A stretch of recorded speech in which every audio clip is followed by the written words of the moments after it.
مصر کے اندر ایک بہت بڑا سرمایہ دار ارب پتی کرب پتی، اس کے پاس کسی خزانے کی کمی نہیں تھی،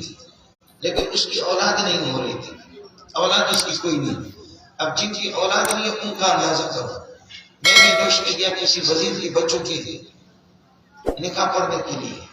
نوش کے تو آپ جاتے ہیں کوئٹہ سے اس طرف، تو انہوں نے ٹکٹ بھیجا تو وہاں ایک ساتھی نے بتایا کہ ایک آدمی کہنے لگی یہ ارب پتی آدمی، اس کی کوئی اولاد نہیں ہے، اور کہتے ہیں کہ وہ مولوی صاحبان، وہ حافظ صاحبان، وہ تبلیغی، وہ بزرگوں، میرے لیے دعا کرو کہ اگر لنگڑا لوڑا بچہ بھی مجھے ہو جائے اللہ مجھے دے دے، اللہ کی قسم اس کا گندا جو ہے اس کے گندے کپڑے جن میں وہ پیشاب پاخانہ کرے ان کپڑوں کو بھی میں سوکھتا رہوں گا، میری اولاد ہو جائے۔ چھڑے چھوٹے جو لوگ ہیں ان کو تو اس کا اندازہ نہیں ہے، جنہوں نے شادی مادی نہیں کی ہے ان کو تو اندازہ نہیں،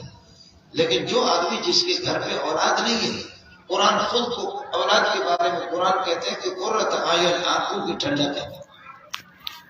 اولاد آنکھوں کی ٹھنڈک۔ اس غریب کی کوئی اولاد ہی نہیں ہو رہی تھی، مصر کے بہت بڑے مالدار،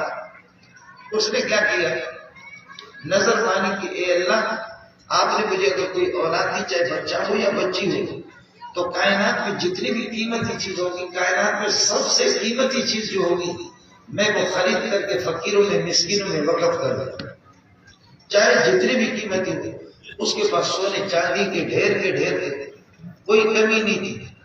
تو جتنی بھی کوئی قیمتی چیز ہو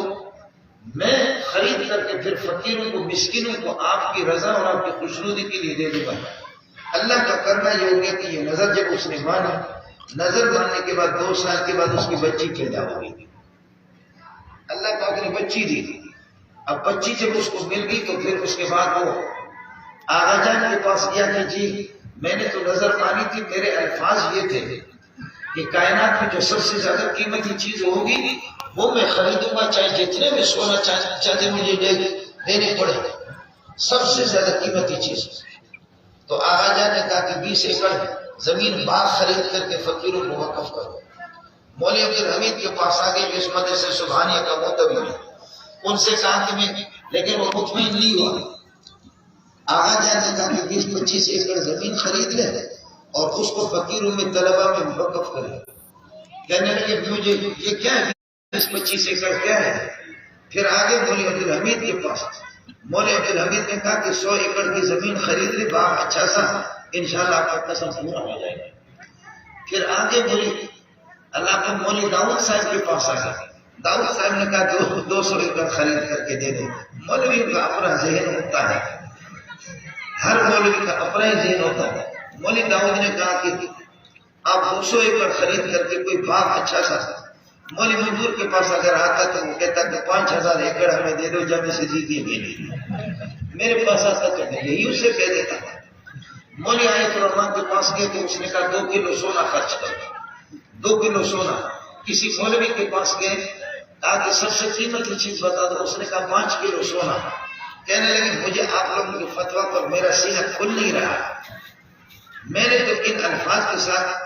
میں نے نظر مانی کہ اے اللہ ساری کائنات میں سب سے زیادہ قیمتی چیز۔ کسی نے کہا یہ مولوی سارے کے سارے 2 نمبر کے، پرانی بات ہے، مصر کے انہوں نے کہا یہ سارے مفتی، یہ سارے مولوی جو ہے نا یہ سارے 2 نمبر کے ہیں۔ آپ کو بتا رہے ہیں کہ ایک بندہ ہے خدا کا جس کو محمد بن ادریس الشافعی، آپ نے سنا ہوگا، امام شافعی رحمۃ اللہ علیہ، 4 امام ہیں، امام مالک، امام ابو حنیفہ اور احمد بن حنبل اور محمد بن ادریس الشافعی۔ تو ان دنوں میں امام شافعی رحمۃ اللہ علیہ مکہ چھوڑ کر کے آپ مصر چلے گئے تھے، ان دنوں میں آپ مصر میں تھے۔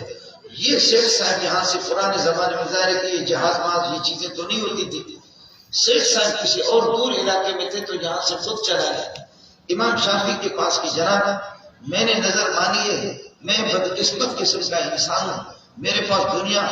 جہاں کے سارے خزانے موجود ہیں، سونا چاندی کی کمی نہیں، زمینوں کی کمی نہیں، باقی پراپرٹی جائیداد کی کمی نہیں۔ میں نے نظر مانی اللہ مجھے کوئی اولاد دے دو، اللہ نے بچی دے دی، لیکن یہ مولویوں پر مجھے اعتبار نہیں ہے۔ کوئی مولوی کہتا ہے کہ 200 ایکڑ، کوئی کہتے 500 ایکڑ، کوئی کہتے 2 کلو سونا، کوئی کہتے 4 کلو سونا، کوئی کہتے 5 کلو سونا۔ مجھے شرع سزا حاصل نہیں ہے کہ دنیا میں سب سے قیمتی یہ کیا ہے 4 کلو 5 کلو سونا، یہ کیا 500 ایکڑ زمین، یہ کیا ہے؟ ساری کائنات میں سب سے زیادہ قیمتی چیز۔ امام شافعی نے فرمایا ایسا فتویٰ آپ کو دے دوں گا کہ کوئی ماں کا لال، کوئی مولوی قیامت تک اس کو توڑ نہیں سکے گا۔ سب سے زیادہ قیمتی چیز آپ کو بتاتا ہوں، آسمان و زمین کے نیچے سب سے زیادہ قیمتی چیز قرآن پاک۔ اگر کوئی مولوی کسی کے اندر ہمت ہے اس کو توڑے پھر مجھے بتا دینا، سب سے زیادہ قیمتی چیز قرآن پاک ہے۔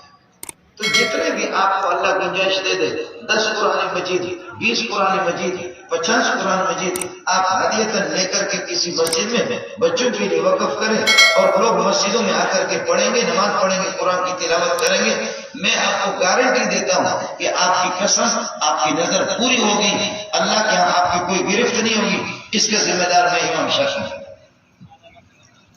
کائنات کے اندر قرآن پاک سے بڑھ کر کی کوئی قیمتی چیز نہیں ہے۔ اگر میرے اور آپ کے پاس ڈالر بھی موجود ہے، میرے اور آپ کے پاس سونا چاندی بھی موجود ہے، لیکن میرا سینہ بھی قرآن سے خالی ہے، آپ کا سینہ بھی قرآن سے خالی ہے، آپ کے دل و دماغ کے اندر بھی قرآن نہیں ہے۔ پورے گھر کے اندر 10-12 افراد ہیں، 10-12 افراد ہیں، اور ان میں سے کوئی بھی صبح گھر کی تلاوت نہیں ہو رہی ہے، تو پھر آپ یہ سمجھ لینا کہ میرے اور آپ جیسے شوم اور کوئی بدبخت قسم کا انسان بھی نہیں ہے۔ میرا اور آپ کے گھر کے اندر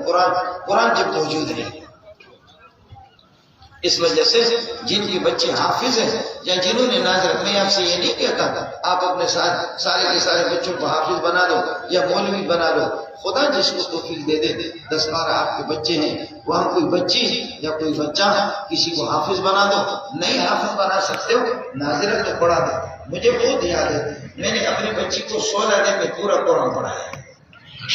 بخدا مجھے یاد ہے۔ 6 مہینے کے اندر میری اپنی بچی نے حفظ قرآن مکمل کیا، وہ بھی ظہر کے بعد جا کر کے صرف 2 گھنٹہ قاری حذیفہ جامع فاروقیہ کے مدرسے کی بلڈنگ کے پیچھے گلی میں اس کا مدرسہ تھا، بنا تھا بچیوں کا مدرسہ، اس میں صرف 1.5 گھنٹہ 2 گھنٹے کے لیے ظہر کے بعد وہ مدرسہ اس کا کھلتا تھا، قاری حذیفہ خود جامع فاروقیہ میں پڑھتا تھا۔ 6 مہینے میں بچی نے حفظ کیا،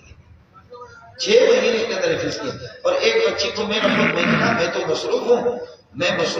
میں کھانا کھانے کے لیے جب آتا ہوں سبق پڑھاتا ہوں، لیکن جب کھانا کھانے کے لیے دوپہر کو آتا ہوں یا عشاء کے بعد آتا ہوں کھانا کھانے کے لیے، پھر واپس جامع فاروقیہ کے دارالفتہ میں چلا جاتا ہوں، تو بیٹی جب میں کھانا کھا رہا ہوتا ہوں اس وقت آپ قرآن لے کر کے بیٹھ جاؤ اور اس کے 15 منٹ 20 منٹ جتنا میں پڑھا سکتا ہوں میں نے اس کو کچھ پڑھایا، اس کے بعد وہ خود پڑھتی رہی، میں کھانا کھا رہا ہوں، میں سن رہا ہوں، میں حافظ بھی تو میں ہوں، اگر کوئی زیر زبر غلطی کرے گی تو میں اس کو بتا دیتا ہوں۔ اب وہ 16 دن کے اندر پورا قرآن ختم کر دیا، تو کوئی مشکل نہیں ہے، یہ آپ سبحان اللہ کہتے ہیں یہ کوئی مشکل نہیں ہے۔ آپ ہمت کریں، بوڑھے جو لوگ ہیں یہاں اس مدرسے کے اندر بھی آپ